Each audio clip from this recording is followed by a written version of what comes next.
ബാറോസ് എന്ന ചിത്രത്തിൻ്റെ OTT അപ്ഡേഷനാണ് ഇന്നൊരു വീഡിയോ ഭാഗത്ത്. വീഡിയോയിലേക്ക് മുമ്പ് വീഡിയോ ലൈക്ക് ചെയ്യുക, ചാനൽ സബ്സ്ക്രൈബ് ചെയ്യാൻ വേണ്ടി ശ്രമിക്കുക. മോഹൻലാൽ നായകനായി മോഹൻലാൽ തന്നെ സംവിധാനം ചെയ്ത ചിത്രമായിരുന്നു ബാറോസ്. ചിത്രത്തിന് കാര്യമായ വിജയമൊന്നും സ്വന്തമാക്കാൻ വേണ്ടി സാധിച്ചില്ല. ഒരു ആവറേജ് അഭിപ്രായം മാത്രമായിരുന്നു ലഭിച്ചിട്ടുണ്ടായിരുന്നത്.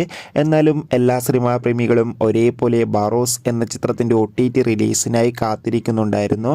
ഫൈനലി ചിത്രത്തിൻ്റെ OTT അപ്ഡേഷനൊക്കെ പുറത്തുവന്നിരിക്കുകയാണ്. ബാറോസ് എന്ന ചിത്രത്തിൻ്റെ OTT അവകാശങ്ങളൊക്കെ ഡിസ്നി പ്ലസ് ഹോട്ട്സ്റ്റാർ എന്ന OTT പ്ലാറ്റ്ഫോം സ്വന്തമാക്കിയെന്ന് കൺഫേം ആക്കിയിട്ടുണ്ട്. സാറ്റലൈറ്റ് അവകാശങ്ങൾ ഏഷ്യാനെറ്റുമാണ്. ചിത്രം ഉടൻ തന്നെ, അതായത് ഈ ഒരു മാസമോ അടുത്ത മാസമോ OTT റിലീസ് ചെയ്യുമെന്നാണ് റിപ്പോർട്ടുകൾ സൂചിപ്പിക്കുന്നത്. കാത്തിരിക്കാം ബാറോസ് എന്ന ചിത്രത്തിൻ്റെ കൂടുതൽ അപ്ഡേഷൻ അറിയാൻ വേണ്ടി.